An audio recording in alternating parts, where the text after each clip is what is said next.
Des manifestants se sont rassemblés samedi dans 7 villes du Québec pour dénoncer la fin du programme de l'expérience québécoise, mieux connu sous son acronyme le PEC.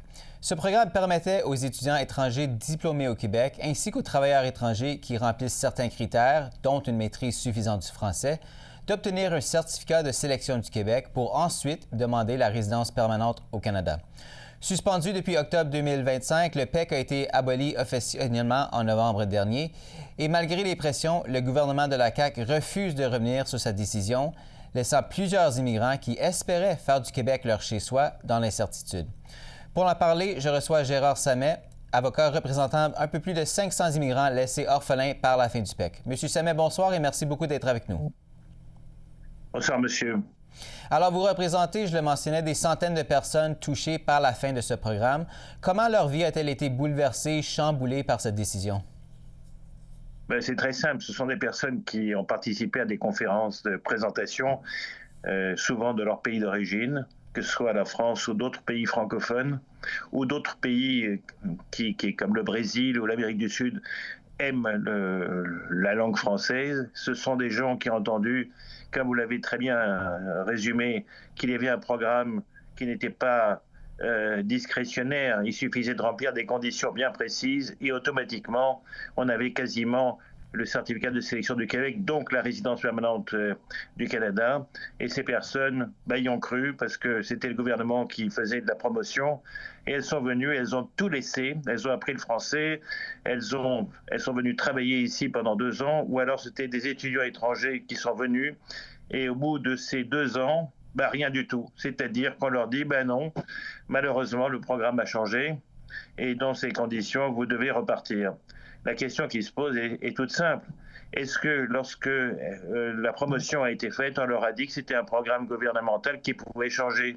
Et c'est bien là qu'est le problème. Si on ne leur a pas dit, on leur a créé une expectative sérieuse, c'est-à-dire qu'ils s'attendaient à quelque chose. On leur a retiré le tapis sous les pieds et c'est l'objet du procès que nous sommes en train de monter. J'imagine donc qu'elles se sentent trahies par ce qui s'est passé. C'est le mot que vous utilisez. Comme avocat, je ne vais pas l'utiliser, mais c'est à peu près ça. Est-ce que vous pouvez nous résumer à peu près combien de personnes chaque année auraient normalement tenté d'obtenir un certificat de sélection du Québec par le biais du PEC? Je pense qu'il y en avait à peu près 70 000. Mais je dis ça sous toute réserve. D'accord. Le ministre de l'Immigration, Jean-François Roberge, refuse d'inclure une clause grand-père pour permettre aux participants du programme d'accéder à la résidence permanente. Croyez-vous que cette décision soit vraiment définitive malgré toutes les pressions qui se multiplient de plus en plus? Écoutez, comme avocat, je ne fais pas de politique. Et ce que je sais simplement, c'est qu'un gouvernement a le droit de faire ce qu'il fait. C'est-à-dire qu'au Canada, au Québec, un gouvernement est tout à fait souverain et il peut changer du jour au lendemain un programme politique. La question qui se pose simplement, c'est s'il a pour cela donné les bonnes informations. Est-ce que les personnes ont été bien informées de la situation? C'est là-dessus que nous essayons de saisir un tribunal pour dire, écoutez, le gouvernement, il a peut-être le droit de faire ce qu'il fait, mais est-ce qu'il a pris les bons moyens nécessaires? Est-ce qu'il n'a pas trompé la population en présentant une partie des faits avant que ces personnes ne décident de venir au Québec? Vous préparez actuellement une procédure déclaratoire pour faire constater la faute du gouvernement. Quel préjudice, selon vous, le gouvernement du Québec a-t-il causé aux participants du PEC? Alors d'abord, une action déclaratoire n'est pas une action liée au préjudice. C'est une action qui consiste à dire, est-ce que le gouvernement a commis une faute? Alors ensuite, nous verrons si on lance une action fondée sur le préjudice qui pourrait être une action collective, c'est une class action, comme on dit en anglais.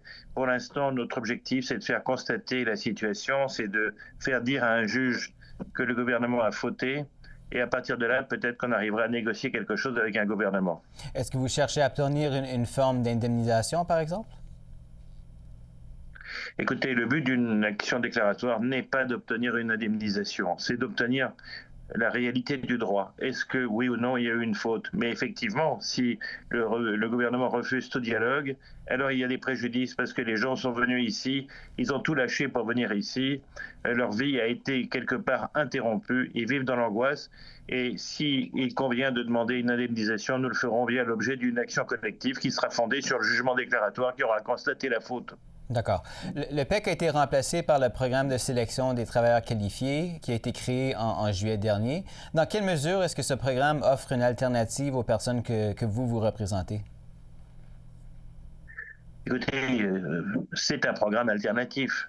Bien, il y a des gens qui peuvent s'y présenter. Peut-être que certaines professions seront favorisées, mais il faut savoir que c'est un programme qui a été à la discrétion du gouvernement, qui va privilégier certaines professions, qui va faire une espèce de, non pas de tirage au sort, mais qui va faire des invitations aux personnes qui l'intéressent. Donc c'est un programme extrêmement aléatoire, qui n'a absolument aucun rapport avec le PEQ, qui n'était pas aléatoire. Est-ce que c'est une alternative? Pour l'instant, c'est la seule qui est présentée par le gouvernement. Oui, effectivement, c'est une forme d'alternative, mais elle n'est pas valable pour tout le monde et elle est très, très insécure, comme on dit ici. Par conséquent, voilà pourquoi nous lançons une procédure, parce qu'il faut tout de même sortir, de préférence par le haut, du problème posé. Je comprends que vous ne voulez pas vous prononcer sur la politique comme telle, mais selon vous, et en vous basant sur les conversations que vous avez eues avec vos clients, cette décision par le gouvernement de la CAQ d'abolir le PEC, est-ce que vous croyez ou est-ce que vos clients croient qu'elle risque de rendre le Québec moins attractif pour les immigrants potentiels? Est-ce qu'elle aurait peut-être un impact sur l'image du Québec à l'étranger? Écoutez, c'est possible, je ne suis pas devin et je ne suis qu'avocat, vous savez, mais je n'ai pas l'impression que ce type de politique favorise l'image du Québec. Par ailleurs, il est possible que cette restriction à l'immigration des francophones qualifiés qui sont intégrés dans la société risque à terme de poser de graves problèmes à la société parce qu'il y aura des professions qui vont partir et je ne suis pas sûr que ça se fera sans mal ni douleur pour le Québec. Gérard Samet, merci beaucoup encore une fois d'avoir été avec nous ce soir. Merci à vous et merci pour votre sympathique invitation.